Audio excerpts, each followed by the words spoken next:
첫 번째 강의 주제를 많이 고민했어요. 그런데 저는 첫 번째 강의 주제를 포기하지 않는 마음으로 조금 들어봤습니다. 여기에는 여러 가지 뜻이 내포되어 있다고 생각을 해요. 어떤 의지나 신념을 포기하지 않는 마음일 수도 있고, 그리고 아니면 내 이웃과 타인에 대한 관심의 끈을 놓지 않는 마음. 저는 그 두 가지 마음을 다 같이 말씀드리고 싶고요. 제일 부끄러운 게 명사들의 명강을 하다 보면은 개인의 얘기를 꺼내게 되는 경우가 있는데 제가 그런 거를 별로 좋아하진 않지만 제 직업에 대한 게 작가다 보니까 이 작가의 일은 어쩔 수 없이 개인의 인생과 그리고 삶의 궤적과 함께 연관이 되어 있는 것 같아요. 그래서 오늘은 부끄럽고 쑥스럽지만 저의 이야기와 곁들여서 여러 이야기들을 한번 나눠보려고 합니다. 그중에 첫 번째가 이 소외에 대한 문제를 한번 생각해 보려고 그래요.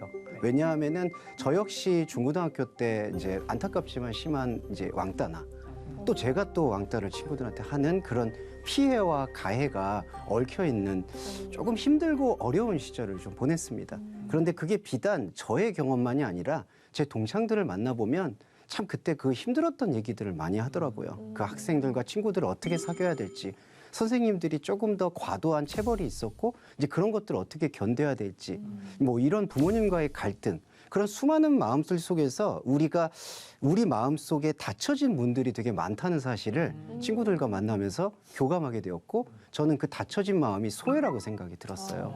그래서 제가 우연찮은 계기 그리고 자연스러운 계기로 7년 전부터 이제 우리가 소년원이라고 표현을 하죠. 예, 소년 보호 시설에 이제 교정교사, 상담교사 혹은 이제 선도위원, 그리고 제가 작가다 보니까 글쓰기 지도사로 이제 활동을 하기 시작을 했습니다. 그런데 처음에 이제 시작을 하게 될 때에는 그 매우 낯설고 좀 힘들었어요. 그리고 고등학교, 중고등학교 때 저의 좀 상처가 떠오르기도 했습니다. 이 친구들이 아무래도 주로 범법을 저지르는 그 유형이 폭력이라든지 절도, 위협 이런 것들이 우리가 그 혐의만 들어보면은 정말 사회면에서만 볼 수 있을 법한 상당히 위기 청소년들의 모습이었기 때문에 그런 친구들을 만난다는 게 솔직히 제가 자괴감이 들기도 하고 되게 요즘 말로 현타라고 하죠. 현실 자각이 오더라고요. 내가 여기 뭐 하고 있을까? 나는 무엇일까?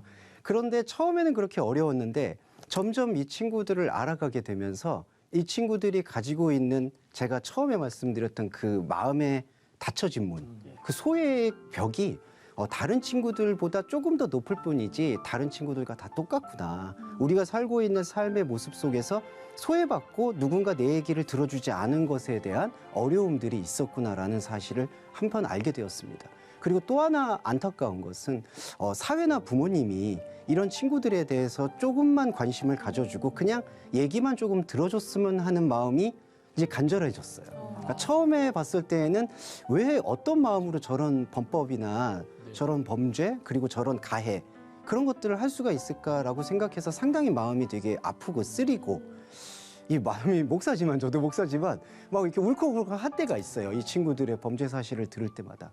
하지만 이제 사회적 프로파일링이라고 하죠. 그 친구들이 살아온 과정이나 부모님과의 형성 그리고 선생님들 혹은 사회가 바라보는 시선들을 종합해 보니 이 친구들을 전혀 옹호하려는 건 아니지만 소외받았고 누군가가 따뜻한 손을 건네주거나 눈빛을 건네줬다면 확실히 달라졌겠다. 이런 생각을 하게 되었습니다.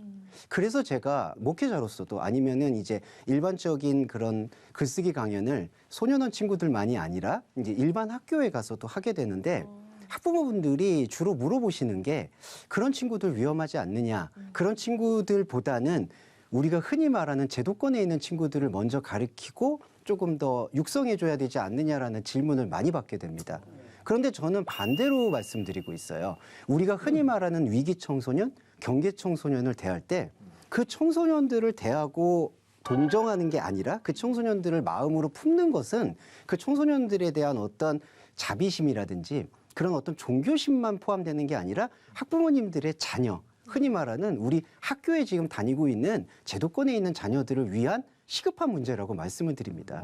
왜 그러냐 하면은 우리가 안타깝지만 유형화를 시켜야 되는 게 우리 청소년들의 현재 현실은 학교나 부모님의 돌봄을 받고 있는 이런 어떤 안정권에 있는 청소년의 부류가 있고 그다음에 안타깝지만 계속 범법이 저지르게 돼서 소년원이 성인으로 가게 되면 교도소행으로 가게 되는 그 악순환을 경험해서 이미 범죄자의 계열에 들어설 수밖에 없는 그런 우범 청소년들이 있고요. 네. 그리고 마지막으로 그 우범 청소년과 그리고 우리 안에 있는 안정적인 청소년 사이에 방황하고 있는 쉼터라든지 아니면은 가출 청소년들이 주로 돌아다니는 어떤 서울의 지역들 안에 모여 있는 친구들이라든지 그런 친구들이 모여 있고 그런 친구들이 어디 소통할 수 있는 출구를 찾지 못해서 방황하고 있는 청소년들을 저는 위기 청소년이라고 생각을 해요.